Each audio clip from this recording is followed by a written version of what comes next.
Bíblia Inário Novo Cântico, é na página 194. Aí fica mais fácil até de localizar, se você tem a Bíblia Inário Novo Cântico. Diz assim a palavra, vamos ficar de pé para a leitura da palavra do Senhor? Será apenas um momento em reverência a Ele, ao Senhor Deus, por isso ficamos de pé, e depois logo em seguida nos assentaremos. Diz assim, e assim se alguém está em Cristo, é nova criatura. As coisas antigas já passaram, eis que se fizeram novas. Quer ler comigo? Vamos juntos? E assim, se alguém em Cristo, nova criatura, já passaram novas. Olha, é isso que queremos? E eis que se fizeram novas todas as coisas. Os irmãos que estão em pé, por gentileza, podem se assentar. E os que estão assentados, fiquem em pé. Ah, estou brincando, pode ficar sentado ainda. Eu sei que não levantou. Pode continuar sentado. Glória a Deus. Pai, estamos na tua casa. Sim, estamos na tua casa. E queremos te rogar, mais uma vez, entrar na tua presença, através da palavra de oração. E clamar, e pedir, e suplicar, interceder ao teu coração, Deus maravilhoso.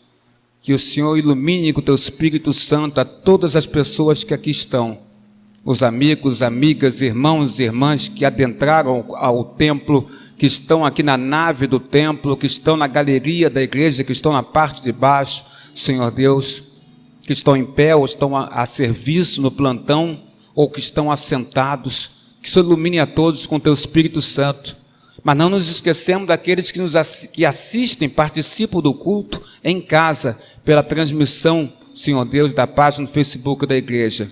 Contempla, Senhor, também a essas pessoas que estão agora em casa, mas estão lá aguardando uma palavra tua, uma palavra que vem do teu coração, para o coração delas, para os nossos corações, de todos nós que aqui estamos. Ilumina-nos sim com o teu Espírito Santo, porque não conseguiremos entender o que o Senhor quer dizer para nós, se não for pela iluminação do Espírito Santo.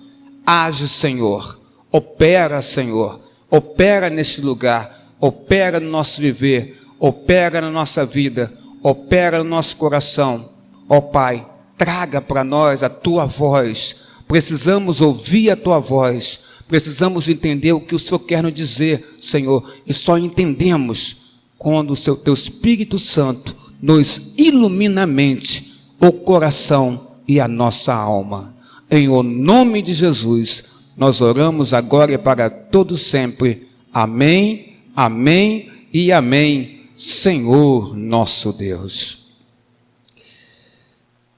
Queria perguntar a você que está colocado aqui na igreja e colocado agora também, ou no local de trabalho, ou em casa, assistindo pelo Facebook, eu queria perguntar a você se você conhece a história do paradoxo do navio de Teseu. Você conhece a história do paradoxo do navio de Teseu? Em primeiro lugar, então, eu tenho que dizer para você o que é paradoxo, ainda que você já saiba o significado. Creio que você já sabe o significado, mas mesmo assim é bom falar. Paradoxo é uma figura de pensamento que expõe ideias contraditórias. Vou repetir. Paradoxo é uma figura de pensamento que expõe ideias contraditórias ou expõe uma ausência de lógica na argumentação. E aqui nós temos o paradoxo do navio de Teseu. Ele é descrito pela primeira vez pelo pensador, pelo filósofo, pelo historiador chamado Plutarco. Plutarco, que faleceu aproximadamente no ano 120 depois de Cristo. Plutarco, historiador, e na sua obra conhecida como Vida Paralela, ele descreve para nós o paradoxo do navio de Teseu. Mas quem é Teseu? Teseu, dentro da mitologia grega, Teseu foi um importante herói. Atenas passava por uma terrível imposição do rei Minos. O rei Minos era o rei da ilha de Creta, e o rei Minos, com seu exército, ele impunha um grande poder maléfico em cima de Atenas, e uma terrível imposição. A imposição do rei Minos, rei da ilha de Creta, sobre Atenas, sobre a cidade-estado de Atenas, da Grécia, era que fazia com que os atenienses para evitar um confronto com a ilha de Creta, com o rei Minos, os atenienses então cederam a um desejo, se submeteram a um desejo do rei Minos, e a cada 9 anos, os atenienses mandavam um navio para Creta, para a ilha de Creta que era dominada pelo rei Minos, e nesse navio iam 14 pessoas, que seriam oferecidas em sacrifícios naquele lugar. 14 pessoas, 7 homens e 7 mulheres, que seriam oferecidos lá em Creta, na ilha de Creta, num labirinto conhecido como labirinto do Minotauro. Minotauro também, que é uma outra figura mitológica. Minotauro, que era aquela figura mitológica que a cabeça era a cabeça de um touro e o corpo era um corpo de um homem.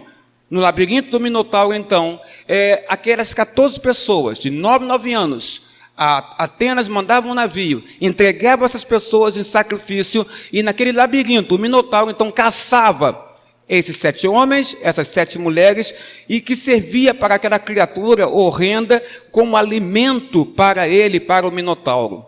Bom, ao saber disso, os anos se passaram, e ao saber disso, um jovem conhecido, Vanessa Novaes, conhecido como Teseu, um jovem valente conhecido como Teseu, se prontificou a ir a Creta, num navio, evidentemente, e a sua missão, a missão que ele colocou na sua mente, no seu coração, seria chegar em Creta, na ilha de Creta, e matar aquela criatura horrenda que matava os seus compatriotas, que matava aqueles nascidos em Atenas, que era o Minotauro, a figura mitológica, e livrar Atenas, então, desse terror. Assim estava no coração do jovem Teseu. Teseu segue, então, para Creta. Teseu segue para Creta num navio solante, conhecido agora, então, como navio de Teseu, onde ele segue para Creta, uma viagem longa, uma viagem que levava anos para poder chegar lá e anos para poder voltar para Atenas. Teseu, então, ao chegar em Creta, ele obteve a ajuda de Ariadne. Ariadne era filha do rei Minos. E através da filha do rei Minos, Ariadne, Teseu, então, consegue, então, cumprir a sua tarefa. Ele mata o irmão Rogério, ele mata a criatura conhecida como Minotauro. Ele consegue sair, se desvencilhar do labirinto do Minotauro, que era o lugar onde as pessoas entravam, era um labirinto, se perdiam ali dentro, e o Minotauro, que conhecia todos os cantos do labirinto, caçava as pessoas e as matava. Mas Teseu, então, mata o Minotauro e consegue se desvencilhar e escapar do labirinto, tarefa esta, que Jaconilson Fernandes, que as pessoas consideravam impossível de acontecer. Mas aí você pode perguntar para mim, aonde está o paradoxo? O paradoxo de Teseu, do navio de Teseu. O paradoxo, então, descrito por Plutarco, o historiador e filósofo Plutarco, começa quando Teseu, depois de vencer o Minotauro, sair do labirinto, escapar do labirinto, matar o Minotauro, cumprir a sua missão, e deseja retornar, então, para Atenas, e entra no seu navio. Aí começa, então, o paradoxo do navio de Teseu. Porque a viagem é demorada, a viagem de navio naquela época era muito demorada. Não levava só dias ou meses, às vezes Cláudia Nobre levava até anos para você chegar em algum lugar. E então, voltando de Creta para Atenas, a viagem demora muito, é uma viagem muito demorada. É tão demorada que as peças do navio de Teseu, pouco a pouco, vão, irmã Célia, se deteriorando, ou se estragando, conforme os dias, meses no alto mar, ou anos vão se passando, até eles chegarem em Atenas. As peças vão se deteriorando, vão se estragando. Que peças? As peças do navio de Teseu. E o problema é que as trocas são realizadas. Mas ao serem realizadas as trocas das peças estragadas, deterioradas de madeira do navio, as trocas são tantas e mais tantas, que ao final da viagem, ao chegar em Atenas, minha esposa Luciana, todas as peças originais do navio de Teseu foram trocadas por novas, ou por peças novas. E aí, então, podemos perguntar para você, paradoxo do navio de Teseu, podemos dizer que o navio de Teseu, que retornou para Atenas, é o navio original, que saiu de Creta? Ou será que esse navio que retornou para Atenas, agora já é outro navio, outro navio. O paradoxo do navio de Teseu é um paradoxo que explode mentes, explode cérebros que ficam a pensar, a meditar, a refletir nesta colocação, nesta pergunta. O navio de Teseu que retornou para Atenas depois de diversos anos com as peças todas trocadas, todas novas, é o mesmo navio original? Ou agora ele já é, Cláudia Nobre, outro navio? Qual seria a nossa conclusão? Mas, além disso, podemos piorar um pouquinho essa história. Além disso, relata-se que o barco, ou o navio, ou barco, ou o navio usado pelo herói Teseu, ele foi, então, quando chegou a Atenas, quando ali as autoridades, satisfeitas pela vitória do herói Teseu, do jovem Teseu, sobre o Minotauro, livrando Atenas daquele terror imposto pelo rei Minos da ilha de Creta, o navio, então, ele é conservado no porto durante Samuel 300 longos anos. Teseu vem a falecer, a população vem a falecer, as pessoas vêm a falecer, mas o navio fica ali no porto. E o navio é conservado no porto para a visitação e honra e orgulho do povo de Atenas, pelo que aquilo que fez o herói mitológico chamado Teseu ao vencer o Minotauro. Só que quando se passa 300 anos, o que se observa é que mais peças do navio ao longo de 10, 15, 100, 200, 300 anos se estragam também. E precisam, Maria Dantas, também serem substituídas. Essas peças do navio que estão ancoradas no porto de Atenas para a visitação e o orgulho dos atenienses. No fim, depois de tanto tempo, 300 anos, o barco ou o navio de Teseu já não se parecia com o original. Não se parecia com o original. Nenhuma das peças do navio no porto, que estava sobre as águas do mar, no porto de Atenas, correspondia, queridos irmãos, correspondia com as primeiras peças que 300 anos antes tinham sido usadas para construir o navio que levaria Teseu à grande vitória na ilha de Creta. E não se esquecer que quando Teseu voltou de lá, 300 anos antes, voltou de Creta para Atenas, também ao longo dos anos que levaram a viagem de Creta para Atenas, também as peças originais foram trocadas. Nós estamos aí com um grande problema, nós estamos com o paradoxo, Bia, do navio de Teseu. O filósofo Thomas Hobbes, no século XVII, ele foi além desse paradoxo. Lembra? Paradoxo.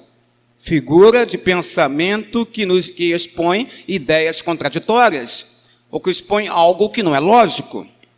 O filósofo Thomas Hobbes, século XVII, foi além desse paradoxo, porque ele colocou, numa linguagem mais abrasileirada da nossa terra, ele colocou mais pimenta nesta história. História, não história. Nessa história. Ele dizia que cada pedaço de madeira substituído deveria ser guardado no armazém, no porto de Atenas. Está acompanhando, amado? É para raciocinar. E deveria ser, cada peça que foi tirada do navio que estava ao longo dos 300 anos no porto para a visitação, se estava estragada, ao longo do tempo, dos anos, ali no porto, deveria ser substituída. E guardada essa peça original dentro de um armazém, ali no porto mesmo de Atenas. Guardada, escondida dentro do armazém. E quando todas as peças, ao longo de 300 anos, tivessem sido substituídas, poderia ser feita a construção de um novo navio de Teseu. Um novo navio de Teseu, irmão Samuel, com as peças velhas que estavam no armazém. Está acompanhando, Isis? Eu sei que gosta dessas histórias. A partir dessa história de Hobbes fazia as seguintes perguntas para nós, para mim e para você. Qual dos dois é o verdadeiro barco ou navio de Teseu? Aquele que estava no porto e que ao longo dos 300 anos as peças foram renovadas, restauradas, ou o navio que foi reconstruído dentro do armazém, escondido, sem ninguém ver, com as peças velhas que estavam deterioradas. Então, o novo barco, construído com as peças velhas, era o navio de Teseu, ou o barco que estava no porto, com peças novas, que foram restaurados, era aquele o navio de Teseu? Qual seria o navio de Teseu? Talvez você diga o seguinte, O navio de Teseu foi aquele que foi reconstruído com o material original que estava no armazém do porto.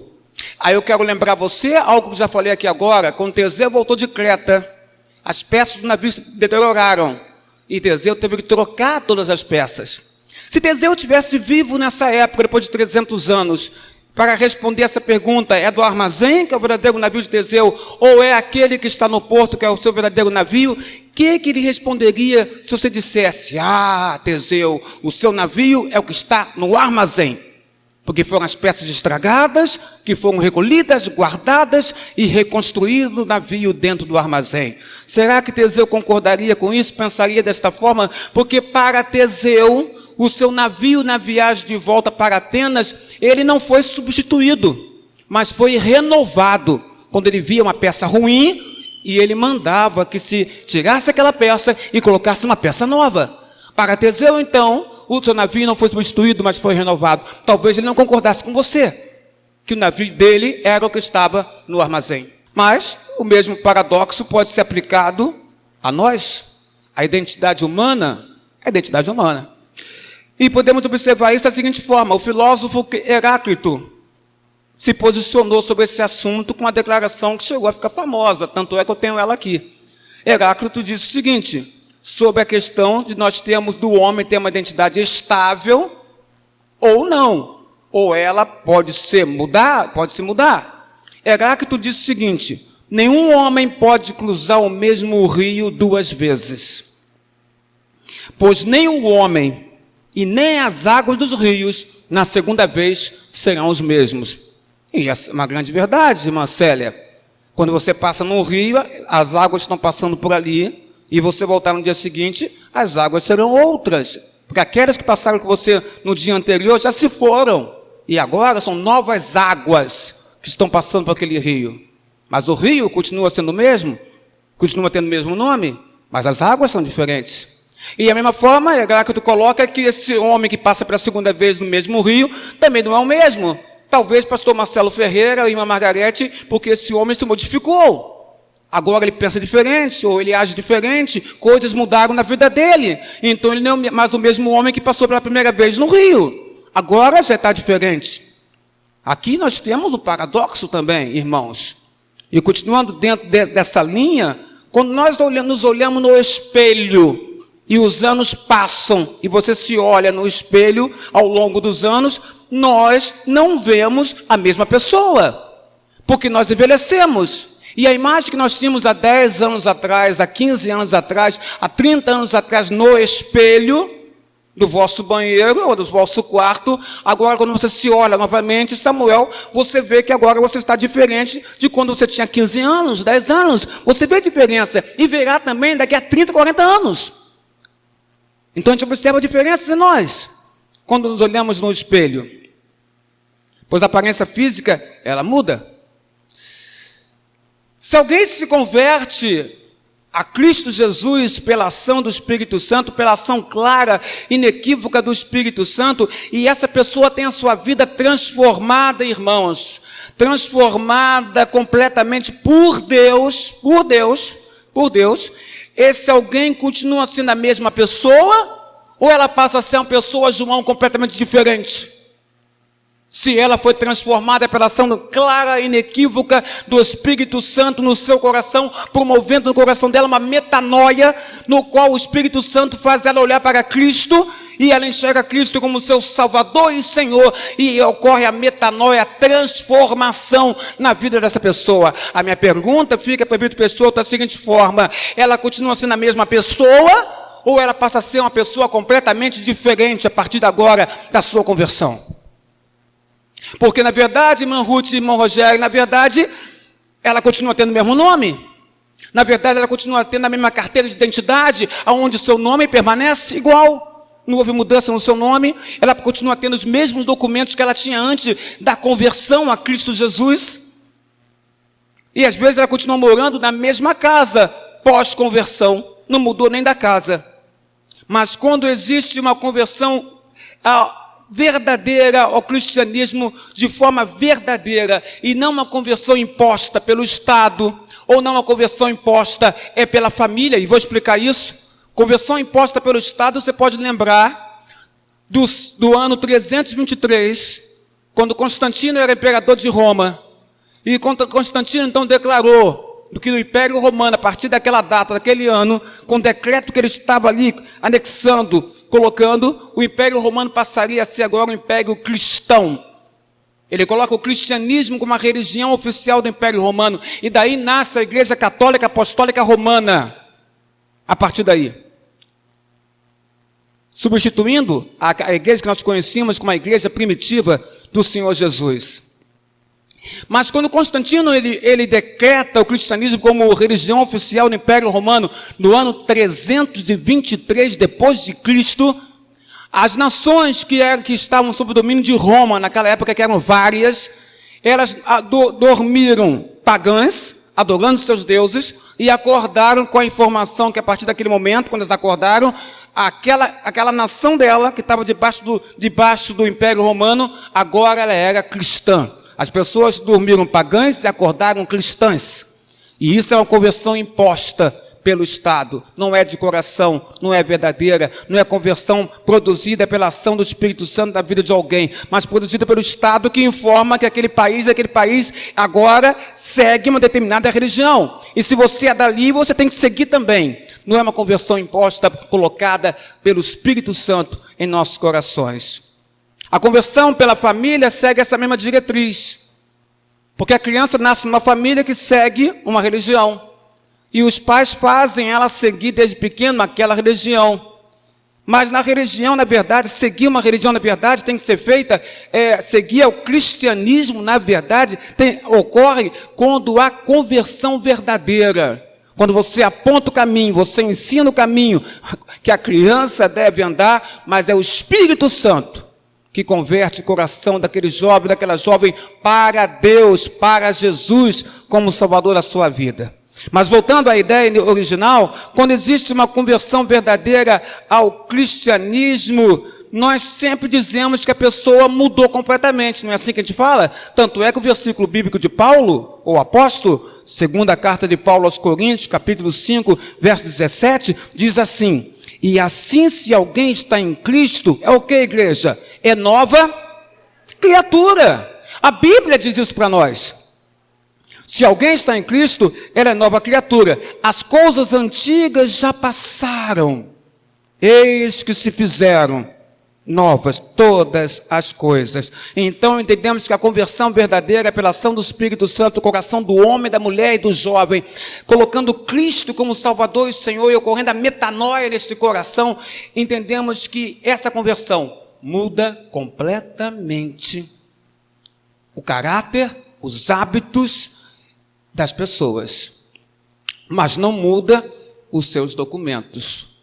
A sua identidade vai estar com o mesmo nome lá, não vai mudar seus documentos. Então aí eu começo a observar e a entender, irmã Camila Nascimento, que nós cristãos, nós somos eternos paradoxos do navio de Teseu. Nós somos eternos paradoxos do navio de Teseu. Paradoxos vivos e ambulantes, vivo e ambulante, para que mais uma vez as Escrituras Sagradas provem para nós aquela palavra linda que é dita, que Deus usa as coisas sábias, as coisas loucas, para confundir as sábias. Deus usa as coisas loucas para confundir as sábias. Você se parece com o navio de Teseu? Parece? Vamos ver isso.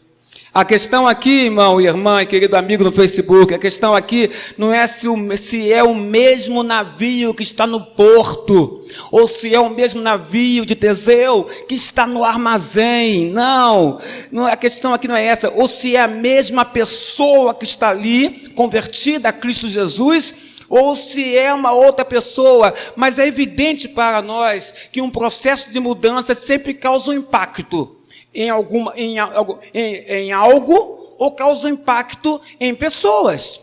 O processo de mudança sempre causará impacto em nós. Seja esse processo de mudanças uma viagem, que ao longo dela as peças do navio têm de ser trocadas, ou esse processo de mudanças é uma conversão a Cristo, através do Espírito Santo, onde Deus, pelo Espírito Santo, Ele troca o caráter de um homem e de uma mulher, ou Deus transforma o caráter de um homem e de uma mulher, renovando a sua mente, como o apóstolo Paulo fala em Romanos capítulo 12, verso 1 e 2, quando ele coloca que pela ação do Espírito Santo, o nosso entendimento vai ser renovado pela ação do Espírito Santo.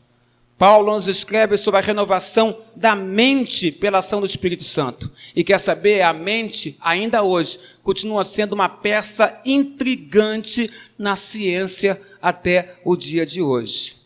Nós temos que viver esse paradoxo do navio de Teseu, todos os dias, pensando sempre da seguinte forma: quem eu sou? Porque era isso que era perguntado. Qual é o navio que é o navio de Teseu? O do Porto?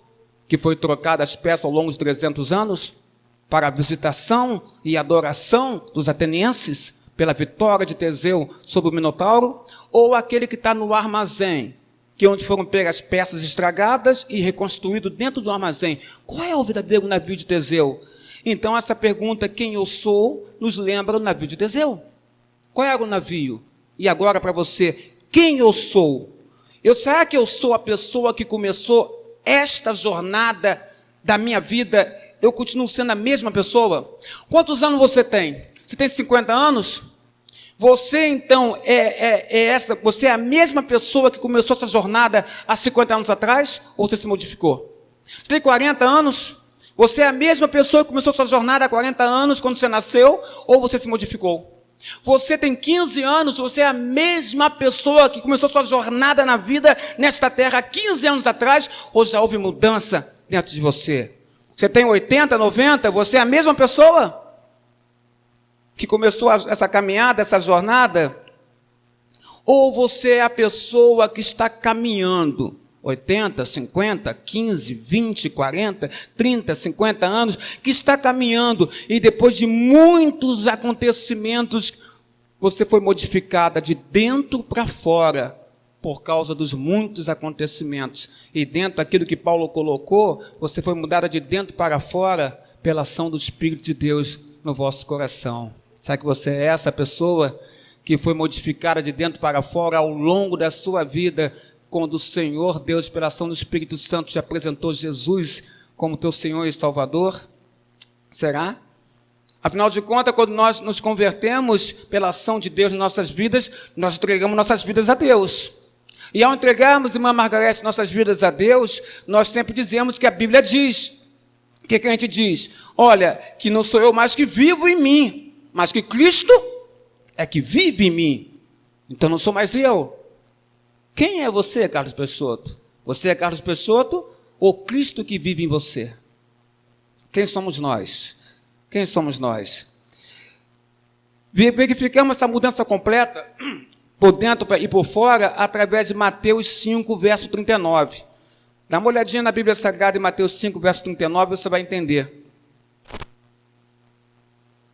Mateus, capítulo 5, verso 39, também vou abrir aqui para ver com você, nos fala de uma orientação que Cristo passa para a igreja dele. Difícil, e Cristo passa. No verso 39, diz assim, primeiro eu vou ler o 38. Ouviste o que foi dito, olho por olho, dente por dente. Eu, porém, vos digo, verso 39, agora sim, não resistais ao perverso, mas a qualquer que te ferir na face direita, volta-lhe também a outra face. É um ensino de Jesus. Jesus nos ensina aqui, queridos irmãos, que os discípulos do Senhor Jesus deveriam ser capazes de controlar a reação deles. Os discípulos de Jesus deveriam ser capazes de controlar suas próprias reações quando fossem agredidos ou fossem insultados. E como dissesse, se você agrediu minha face direita com palavras ou mesmo fisicamente, pois eu ofereço a você minha outra face, para que você faça o mesmo em mim. Cristo está colocando para nós aqui que o cristão não deve ter o prazer da vingança pessoal, porque é isso que o verso 38 coloca, olho por olho, dente por dente. Então Cristo fala, não é mais assim. Vos ensino uma outra forma. Qual outra forma, Senhor Jesus? Não é olho por olho, nem dente por dente. Se alguém te ferir o lado da tua face, ofereça outra face para essa pessoa. Cristo está ensinando para nós, então, quando fomos insultados, agredidos, termos, irmão Everton, uma postura diferente. A postura diferente. O que ele está ensinando aqui para os nossos corações é que não devemos reagir pagando mal com o mal. Porque quando reagimos pagando o mal com o mal, estamos agindo igual a todas as pessoas que não foram modificadas ao longo do tempo. Mas quando reagimos o cristão reage pagando o mal com o bem, quando você oferece a outra face, que significa que você não vai se vingar, porque entende que a vingança pertence a Deus, você vai testemunhar e dar um testemunho que vai ser impactante na vida da outra pessoa, porque ela nunca vai esperar que você dê a ela a outra face para ser atingida. Mas quando pagamos o mal com o mal, apenas mostramos que somos iguais àquele que nos agridem, e nós não somos iguais àquele que nos agridem. Esse é o foco principal do Senhor Jesus Cristo. Nós somos igual ao navio de Teseu, ou melhor, ao barco de Cristo, que sobre as águas, voltando para casa, verificamos que ao longo da nossa trajetória como crentes, como cristãos, peças são substituídas nesse barco que é a nossa vida. Peças que significam pensamentos, que significam ações, que significam reações, são substituídas pelo poder do Espírito Santo. Não se esqueça, porque o navio não é mais de Teseu, mas o navio é de Cristo, e o navio é a sua vida. A sua vida, que é governada, regida por Cristo. Não, já não sou eu mais que vivo em mim, mas Cristo vive em mim. Então, ao longo da nossa carreira cristã, não importa o tempo que passemos, nossas peças são substituídas. Peças do navio são substituídas, então, por pensamentos novos, reações novas, ações novas.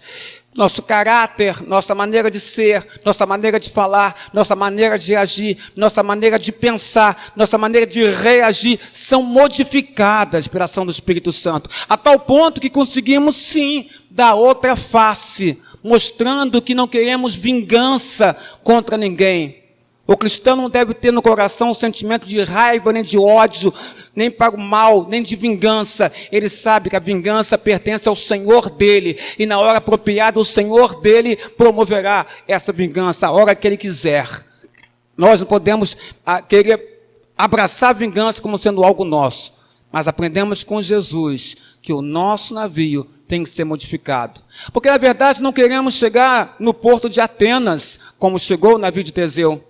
E nem queremos ser endeusados como foi endeusado o navio de Teseu por 300 longos anos, endeusado o navio do heróico, lendário, mitológico homem chamado Teseu. Mas nós queremos chegar num porto, sim. E esse porto, irmãos, é da Jerusalém Celestial. E nesse porto da Jerusalém Celestial, não seremos nós que seremos endeusados ao chegarmos lá.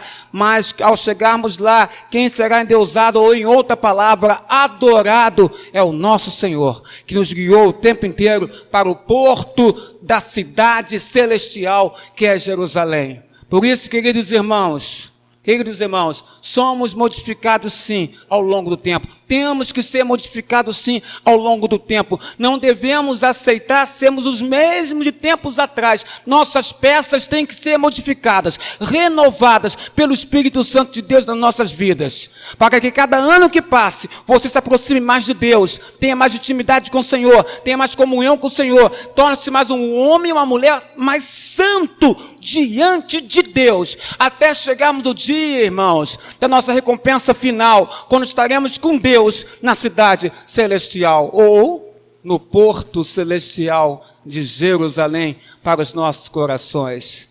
Qual era o verdadeiro navio de Teseu? Era do armazém? Era do porto?